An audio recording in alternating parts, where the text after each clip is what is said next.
नमस्कार, के news India के खास कार्यक्रम जनहित में आप सभी का स्वागत है। आज बात करेंगे ऑपरेशन सिंदूर अभी जारी की। ऑपरेशन सिंदूर मई 2025 में भारत और पाकिस्तान के बीच हुई एक छोटी लेकिन तीव्र सैन्य मुठभेड़ का हिस्सा था। इस दौरान भारत ने अपनी हवाई श्रेष्ठता साबित करने के लिए कई बड़े कदम उठाए। S-400 और ब्रह्मोस मिसाइल जैसे हथियारों का इस्तेमाल करके पाकिस्तान के रणनीतिक ठिकानों को निशाना बनाया गया। यह ऑपरेशन भारत की हवाई रक्षा और सटीक हमले की क्षमता को दुनिया के सामने लाया। S-400 को भारत ने रूस से $5.4 बिलियन के सौदे में खरीदा था। ये सिस्टम भारत की हवाई सुरक्षा के लिए गेम चेंजर साबित हो रहा है। ये मिसाइल सिस्टम 80 लक्ष्यों को एक साथ ट्रैक और निशाना बना सकता है, जो इसे दुश्मन के लिए खतरनाक बनाता है। भारत सरकार की विदेश नीति और सेना का शौर्य भारत का सिर फक्र से ऊपर उठा रहा है, क्योंकि ऑपरेशन सिंदूर अभी जारी है। रिपोर्ट देखें। एयरफोर्स चीफ की बड़ी बातें। सफलता का एक प्रमुख कारण राजनीतिक इच्छा शक्ति का होना था। हमें बहुत स्पष्ट निर्देश दिए गए थे, हमें खुली छूट थी। यह एक उच्च तकनीक वाला युद्ध था। 80 से 90 घंटे के युद्ध में पाकिस्तान को भारत की ताकत का एहसास हुआ। बालाकोट के भूत से छुटकारा पाया। 2019 में जब बालाकोट में हमने एयर स्ट्राइक की तो उसके सबूत नहीं जुटा पाए। इस बार हम दुनिया को यह बताने में सक्षम थे कि हमने क्या हासिल किया है। इस युद्ध में लोग अपने अहंकार पर उतर आए। एक बार जब हमने अपना लक्ष्य हासिल कर लिया तो हमें इसे रोकने के सभी अवसर तलाशने चाहिए थे। मेरे कुछ करीबी लोगों ने कहा और मारना चाहिए था, लेकिन क्या युद्ध को जारी रखना सही होता? देश ने एक अच्छा निर्णय लिया। एयरफोर्स चीफ AP सिंह का यह बयान भारत की सैन्य ताकत और रणनीति का प्रदर्शन है। हालांकि इन दावों की स्वतंत्र पुष्टि होना बाकी है, लेकिन अगर यह सच है तो यह भारत की हवाई शक्ति को नई ऊंचाइयों पर ले जाएगा। दूसरी ओर पाकिस्तान के साथ तनाव बढ़ने की आशंका भी है, क्योंकि ऐसे हमले में क्षेत्रीय शांति को प्रभावित कर सकते हैं। आपको बता दें कि chief of defence staff Anil Chauhan ने 31 मई को सिंगापुर में पाकिस्तान के साथ संघर्ष में भारतीय फाइटर जेट गिरने के दावे पर बात कही थी। उन्होंने कहा था कि असली मुद्दा ये नहीं कि कितने विमान गिरे, बल्कि ये है कि वे क्यों गिरे।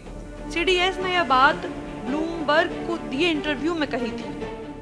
आपको बता दें कि ऑपरेशन सिंदूर में 2025 में भारत और पाकिस्तान के बीच हुई एक छोटी लेकिन तीव्र सैन्य मुठभेड़ का हिस्सा था।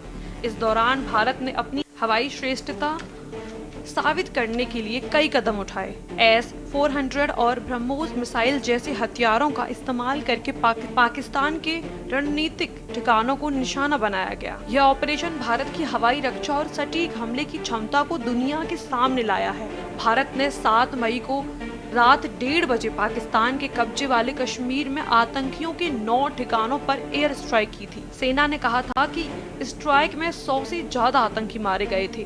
पाकिस्तान के सरकारी मीडिया के मुताबिक भारत ने कोटली, बहावलपुर, मुरीद के बाग और मुजफ्फराबाद में अटैक किए थे। इसमें आतंकी संगठन लश्कर-ए-तैयबा का हेडक्वार्टर और जैश-ए-मोहम्मद के मुखिया मसूद अजहर का ठिकाना भी शामिल था। स्पेशल डेस्क के न्यूज इंडिया।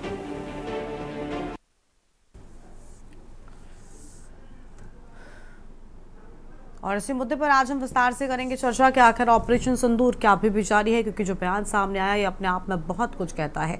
हालांकि देखिए, ऑपरेशन सिंदूर जिस वक्त हुआ उस दौरान अचानक से सीजफायर के ऐलान के बाद कई तरह के सवाल भी उठे थे कि आखिर अभी ऑपरेशन सिंदूर पर सीजफायर क्यों किया गया, क्यों आखिर इस ऑपरेशन को आगे नहीं बढ़ाया गया। देश इस पर नज़र बनाए हुए था, लेकिन हालांकि लगातार अलग अलग मंचों पर, यहाँ तक कि खुद सदन के भीतर से सरकार के अलग अलग मंत्रियों की ओर से दावे किए गए कि ये सिर्फ रुका है, न कि पूरी तरीके से खत्म हुआ है। और इसी पर आज हम विस्तार से करेंगे चर्चा। हमारे साथ major Virat Mishra defence expert हैं, अमिताभ कुमार विदेशी मामलों के जानकार हैं, GS चौहान एयरफोर्स ऑफिसर हैं रिटायर्ड, और रमेश ठाकुर जी हमारे साथ में हैं, वरिष्ठ पत्रकार हैं। सभी मेहमानों का बहुत बहुत स्वागत है। सबसे पहले मेजर विराट मिश्रा का रुख कर लेंगे, डिफेंस एक्सपर्ट। स्वागत सर आपका। विराट जी, ये पूरा जो घटनाक्रम था, जो ऑपरेशन सिंदूर था, बड़ा भावुक कर देने वाला एक्चुअली ये पूरा मिशन जब शुरू हुआ, क्योंकि जहाँ से शुरुआत हुई वो ही बहुत परेशान कर देने वाली तस्वीरें थी। महिलाओं के सिंदूर का बदला लेने के लिए इस ऑपरेशन की शुरुआत हुई, इसका नाम ऑपरेशन सिंदूर हुआ। लेकिन जब ये शुरू हुआ तो देखिए, सैन्य रणनीति क्या बनती है वो सिर्फ उस पद पर बैठे या उस फील्ड के लोग जानते हैं। देश के लोगों में सिर्फ देशभक्ति होती है और वो ये चाहते हैं कि देश के साथ या देश में आतंक फैलाने वाले कोई भी ऐसे लोग जिन्होंने ऐसी हरकत हिमाकत की, उन पर एक्शन होना चाहिए। जोश होता है और यही वजह है कि ऑपरेशन सिंदूर को लेकर बहुत जोश के साथ देश भी सरकारों के साथ, प्रशासन के साथ खड़ा था। अचानक सीज फायर के ऐलान ने लोगों को डिसअपॉइंट भी किया, लेकिन फिर बाद में सरकार की ओर से अलग अलग मंत्री सामने आए, उनकी ओर से कहा गया कि भाई ये खत्म नहीं हुआ है, ये जारी रहेगा। अगर दोबारा किसी ने इस बार कोई भी आतंकी हमला होता है तो हम उसे पूरी तरीके से रिटेलिएट करेंगे, हम उसका जवाब देंगे। लेकिन देश को फिर भी शिकायत थी कि अभी इस चीज को और आगे बढ़ाना चाहिए था। क्या कहेंगे आप?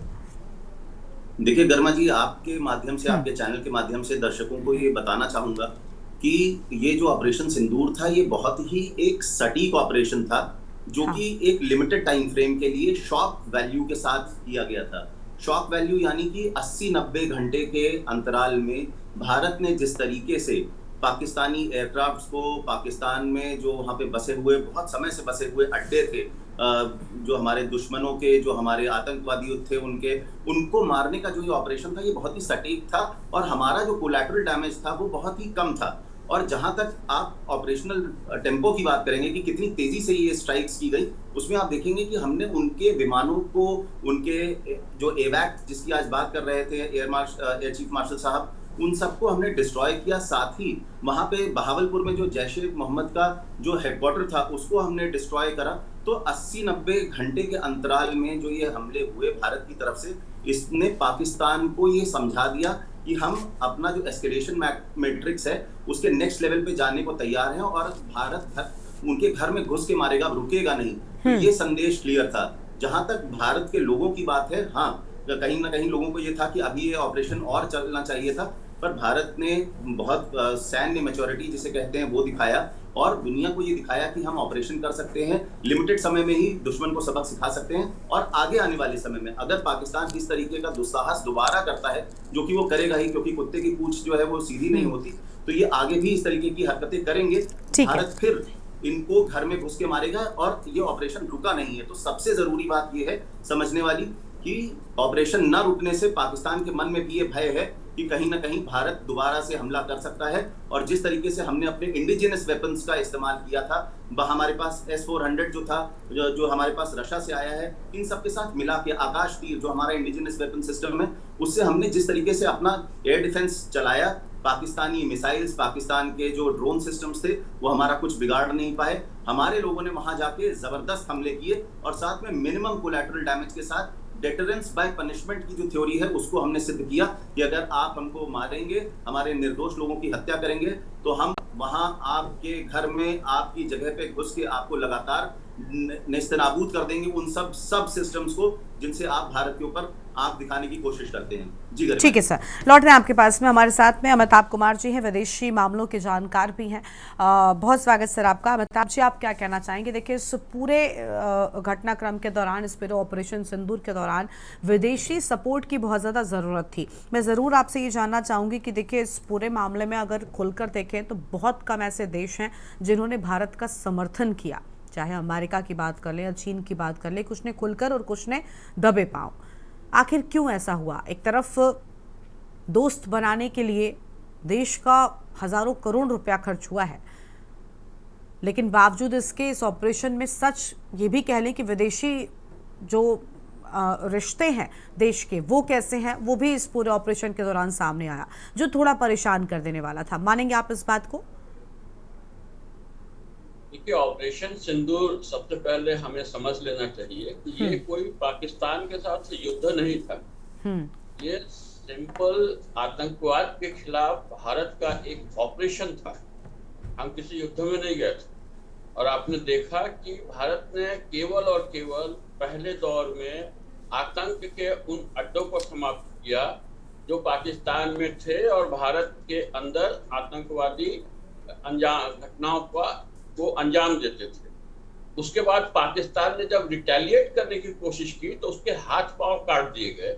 उसको बता दिया गया कि अब भारत का जो है मिजाज बिल्कुल अलग है और तुम भारत के साथ लड़ नहीं सकते हो। पाकिस्तान उस स्थिति में आ गया तुरंत कि वो लड़ ही नहीं पाया और उसने हथियार डाले। युद्ध आगे जारी रखने का कोई औचित्य नहीं है। ऑपरेशन सिंदूर जारी है का मतलब है कि अगर फिर तुमने आतंकवादी संगठनों को बढ़ाया, फिर उनके ट्रेनिंग कैंप खोले, फिर तुमने उनके थ्रू जो आतंकवादी हमारे यहाँ भेजने की कोशिश की, तो अब हम वो कहीं पे भी हो उन पर हमला करके उनको खत्म कर देंगे। अब हम हमला करने के बाद कार्रवाई करेंगे ये नहीं चलेगा। अब हमें केवल पता चलना चाहिए कि तुम्हारे किस हिस्से में आतंकवादी जो है फिर से तैयार हो रहे हैं, पनप रहे हैं, बनाए जा रहे हैं और भेजने का इंतजाम किया जा रहा है। हम खट से वहीं मार करके वहीं खत्म कर देंगे। तो ये जो ऑपरेशन है इसको किसी और ढंग से देखने की जरूरत नहीं है। और इस ऑपरेशन में कौन साथ आया कौन नहीं आया इसलिए मायने नहीं रखता है कि भारत ने अपनी क्षमता से सारी दुनिया को अपना मुरीद बना लिया है। सारी दुनिया आश्चर्यचकित है। लेकिन फिर सारी दुनिया का समर्थन भी तो मिलना चाहिए था। कहने को अगर हम विश्व गुरु बन जाएं और समर्थन में फिर हमें कोई हमारे साथ ना खड़ा हो। नहीं, सारे घटनाक्रम को आप ध्यान से देखेंगी। हाँ। तो 3 देशों को अगर आप छोड़ दें, पाकिस्तान के साथ चीन, तुर्की और ईरान को अगर आप छोड़ दें, तो बाकी सारे देश जो है भारत के साथ थे। भारत के साथ का मतलब नहीं कि उछल उछल के खाली हल्ला करते, सब साथ थे इनके।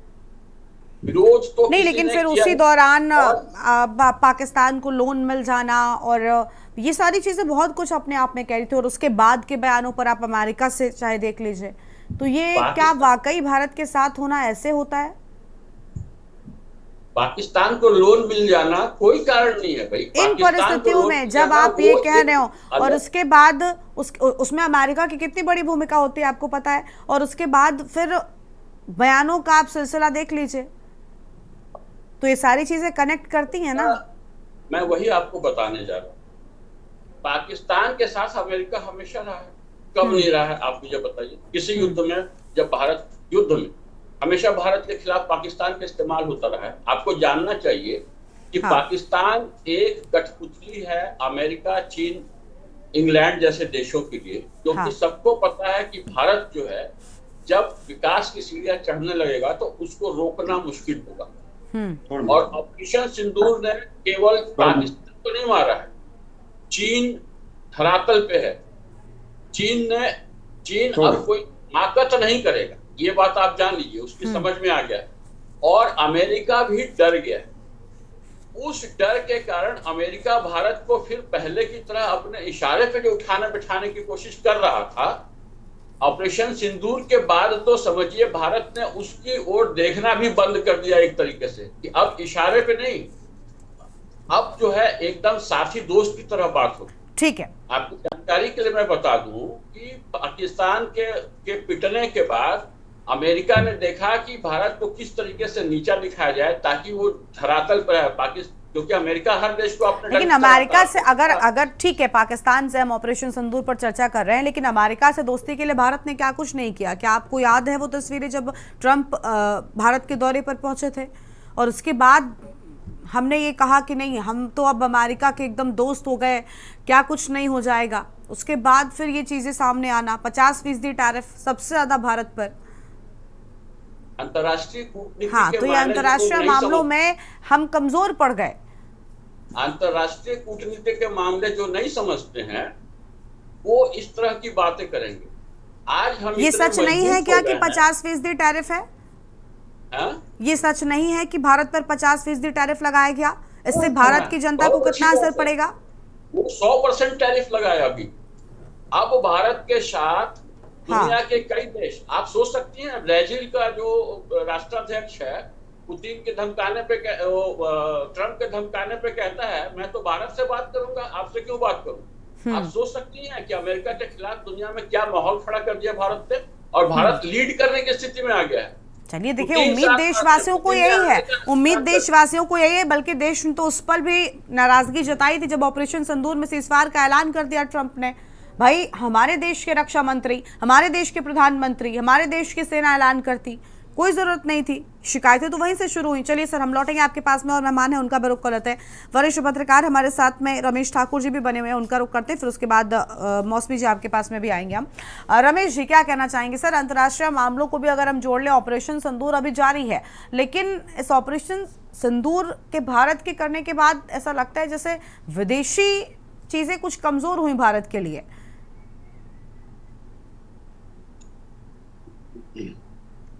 नहीं, बिल्कुल इसमें कोई दो राय नहीं है। जिस तरीके से चीजें हुई हैं ग्लोबल स्तर पे, कि जो हमारी मजबूती कभी हुआ करती थी, और जैसे भी आपने सवाल भी करा कि जब ये सब चीजें हो रही थी उस समय हमारे साथ में खड़ा कौन था, कौन सा देश हमारा पक्ष ले रहा था। तो अगर हम पूछे किसी से, या पैनल में बैठे हुए हैं अमिताभ जी बोल रहे थे, दो लोगों का नाम नहीं बता पाएंगे, दो देश नहीं बता पाएंगे कि जो उस समय हमारे साथ में थे। नौबत हमें ये आ गई, हमने जो पराक्रम दिखाया, जो हमारे सैन्य शक्ति का हम लोगों ने ये सब मुजाहरा करा, तो उसको बताने के लिए हमें डेलीगेट बनाने पड़े। विभिन्न हमारे जो राजनीतिक दल है उनमें से सांसद को चुनाव किया गया, और फिर विदेशों में भेज के हमें सभी चीजें बतानी पड़ी। अब रही बात, ऑपरेशन सिंदूर फिर जारी है, चलता रहेगा। ये क्रमोलॉजी हमारे समझ में नहीं आ रही, क्योंकि पिछले 9 दिनों से एक ऑपरेशन और चल रहा है बॉर्डर पे, जिसमें आज हमारे 2 जवान सुबह ही शहीद हुए हैं, 11 घायल हुए हैं, और 3 आतंकवादियों को मार के गिराया है, और ऑपरेशन ये भी चल रहा है। अभी ऑपरेशन सिंदूर का हिस्सा है क्या है, ये चीजें नहीं बताई गई। अब डिबेट कहाँ से शुरू होती है? डिबेट आपने कहा को एयर चीफ मार्शल साहब ने जिस तरीके से कहा कि हमने 5-6 उनके भी जेट फाइटर को नीचे गिराया था, तो मुझे लगता है कि इस तरीके से जो चीजें हैं, क्योंकि इंफॉर्मेशन का जमाना है, ये धीरे धीरे किस्तों में बाहर निकल के आती रहेंगी, चर्चाएं बनती रहेंगी, हम आप डिबेट उस पे करते रहेंगे, लेकिन तथ्यात्मक रूप से जो क्या हुआ क्या नहीं हुआ ये पूरी दुनिया जान चुकी है। ऑपरेशन सिंदूर हमने उसका नाम दिया, हम उसकी विजय गाथा को गा रहे हैं, और गाने भी चाहिए। हमारे जिस तरीके से सेना ने आगे बढ़ के पराक्रम किया, लोहा लिया, वो काबिल तारीफ है, उसमें आप नकार नहीं सकते हो। अब यही अगर आप पाकिस्तान की तरफ चले जाओ, पाकिस्तान इसको अपनी विजय मान रहा है। वहां के उनके क्रिकेटर भी एक जुलूस निकाल रहे हैं, अपनी सेना की वाहवाही कर रहे हैं कि हमने भारत को लताड़ दिया, भारत को हरा दिया। अब उन चीजों को आप क्या कहोगे? तुलनात्मक तरीके से आप देखो, अब जिस तरीके से अमेरिका की बात आती है, अमेरिका जो सीधे करते आ रहा है, 50% टैरिफ की आपने बात करी, अमिताभ जी ने उनके लाभ सुना दिए, उनके फायदे गिना दिए। तो मतलब हम लोगों में ये बड़ी भ्रम की स्थिति बनी हुई है कि जो टैरिफ लग रहा है उसके फायदे अब सुने जाएं, या वो तस्वीर देखी जाए जिससे देख के हमारी आंखें नम हो रही थी, जब हमारे लोगों को बेड़ियों से बंद करके भारत भेजा जा रहा था, जबकि छोटा सा देश बगल में, उनके भी लोगों को जब इस तरह की अमेरिका हरकत कर रहा था, तो वहां से एक जवाब आया था, उसका अटैकिंग उन्होंने जवाब दिया था। तो अमेरिका उस छोटे से देश के सामने झुका, उनका विमान नहीं गया, उन्होंने अपना विमान भेजा, उसमें से अपने लोगों को वाइज्जत उनको बुलाया गया। हम लोग उस समय भी नहीं कर पाए, हमारी हुकूमत को उस समय भी जवाब देना चाहिए था।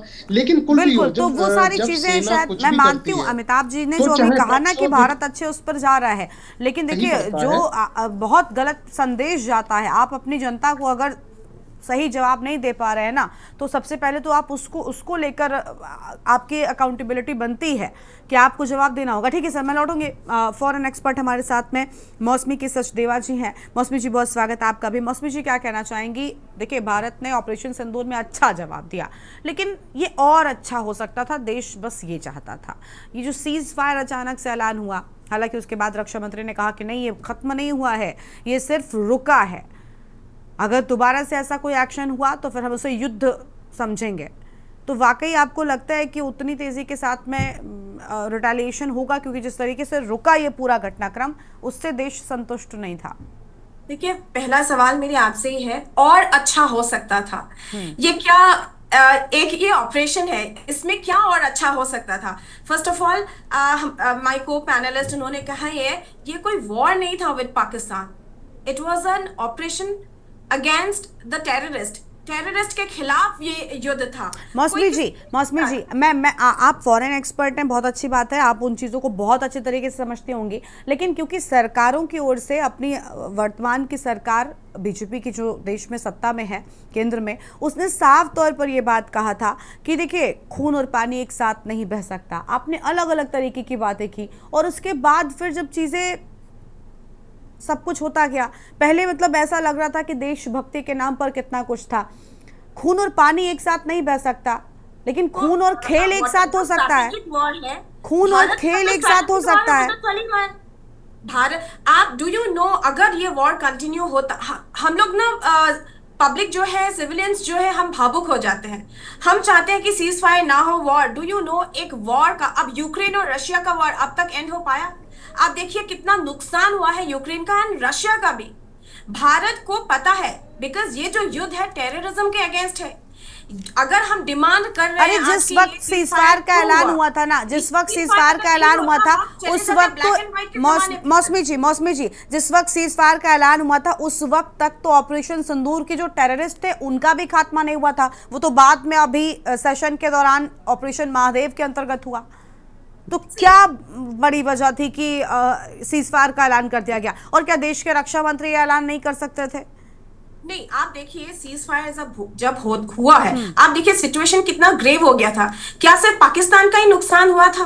भारत का भी नुकसान हुआ था। आप देखिए कश्मीर, श्रीनगर के सारे आसपास कितने सिविलियन एरियाज में भी उन्होंने, भारत को ये देखना पड़ेगा कि हमारे सिविलियंस का कोई नुकसान ना हो। बट आज ये जो ऑफिशियल स्टेटमेंट है ये प्रूव करता है कि हमारे भारत के जो decision making, swift decision making ability कितना एबिलिटी कितना स्ट्रांग है। सेकेंडली, हमारा जो ऑपरेशनल मास्टरी है, टेक्नोलॉजिकल एज है, ये सारा सिर्फ पाकिस्तान को ही नहीं, it was showcased to the entire world. अगर आप अमेरिका के बारे में आप अब भी बोल रहे हैं, अमेरिका किसी के साथ नहीं है।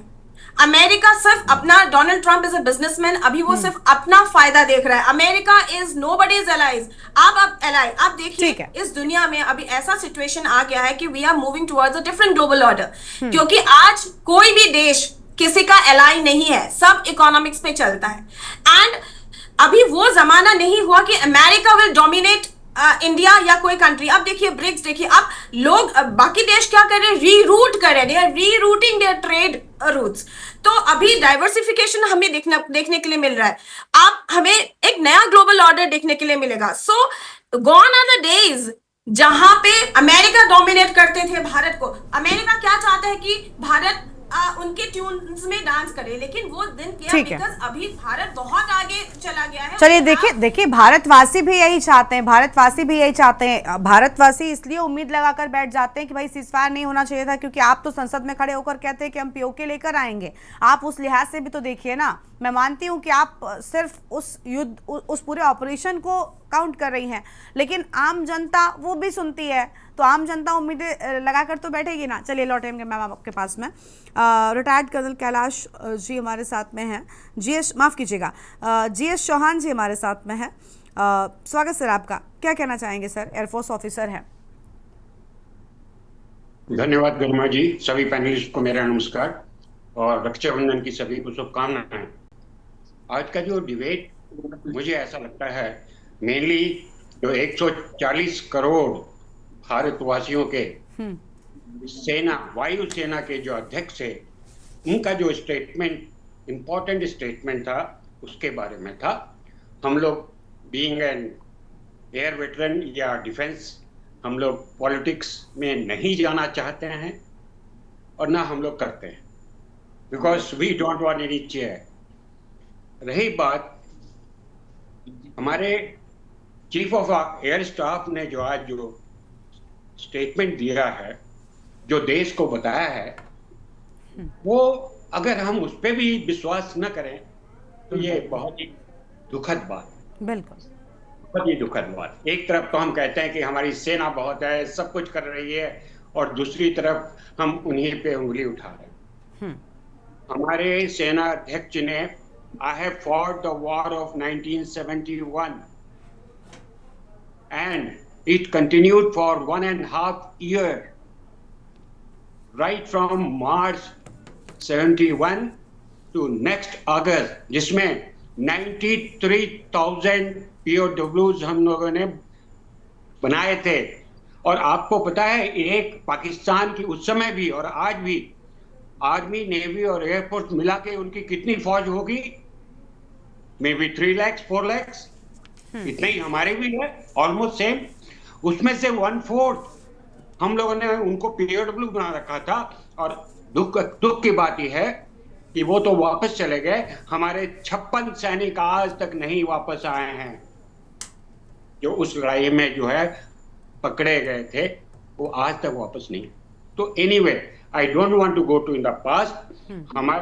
मैं being a defense personnel, I believe my officer, that to chief of staff, president chief of staff, और वो बहुत ही क्लियर बात करते हैं। आपको पता होगा कि तेजस का प्रोडक्शन जो है एक बार जो है थोड़ा सा धीरे चल रहा था, और उन्होंने साफ कहा था कि HAL को जो है थोड़ा स्पीड अप करना चाहिए, देश के लिए आवश्यक है। तो वो बहुत क्लियर है, उन्होंने साफ कहा है। ट्रंप ने भी 5 एयरक्राफ्ट बोले, सारी दुनिया 5 बोल रही है। अब इसमें पॉलिटिक्स ये हो रही है, कुछ बोल रहे हो 5 कौन से हैं, तो आज उन्होंने गिना दिया। उन्होंने 5 जेट फाइटर एंड 1 एयरक्राफ्ट, 6 उन्होंने कहा हमने गिराया है, फोटो है, सब कुछ है। आज का जमाना पहले का नहीं है, हमारी तीनों फोर्सेस एकदम तैयार थी। हाँ, इस हमारा उद्देश्य जो था, अब क्षमा प्रार्थी हूं मैं, एक पैनलिस्ट भाई साहब ने कहा यहाँ कि आजकल भी तो वो चल रहा है 5-6 दिनों से 5-6 आतंकियों, तो क्या इसको माना जाएगा, ये ऑपरेशन सिंदूर माना जाएगा? भाई साहब, ऑपरेशन सिंदूर तब हुआ जब हमारी 25 बहनों के जो है सिंदूर मार दिए गए, वो भी धर्म के नाम पे पूछ के, और तब जाके इसका बदला। और वो एक निश्चित था, डेफिनेट था कि हम केवल ये आतंकवादी जो इनके अड्डे हैं, क्योंकि वहां से आए तो हम इनको खत्म करेंगे, और हमने खत्म किया। ठीक है, देखिए उम्मीद है, हाँ नहीं जी, कुछ बोलना चाहते हैं? जी, देखिए चौहान साहब, उम्मीद यही है कि देखिए भारत निरंतर आगे बढ़े। आम जनता जो है वो बहुत ज़्यादा टेक्निकलिटीज़ नहीं समझती है, वो दिल में देशभक्ति लेकर बस ये चाहती है कि हमारी सेना पर जो सरहद पर जवान है वो कुछ गलत ना होने दें, और सेना लगातार जवाब देती रहे, और ऐसे मामलों में तो कम से कम सख्त जवाब होने ही चाहिए। सर, वक्त की कमी है, हमें अपनी चर्चा को रोकना पड़ रहा है, मैं माफ़ी चाहूँगी। बहुत शुक्रिया आप सभी मेहमानों का हमारे साथ चर्चा में आने के लिए, अपनी बात रखने के लिए। तो ऑपरेशन सिंदूर अभी जारी है, जिस तरीके से बयान सामने आया है उसके बाद देश एक बार फिर से ये विचार कर रहा है कि क्या एक बार फिर से पाकिस्तान को ऐसे ही ऑपरेशंस के माध्यम से वापस से जवाब दिया जाएगा, क्या एक बार फिर से आतंकवाद के खिलाफ आवाज़ और तेज़ी के साथ बुलंद होगी। इस बुलेटिन में इतना ही। आप देखते रहिए के न्यूज़ इंडिया। नमस्कार।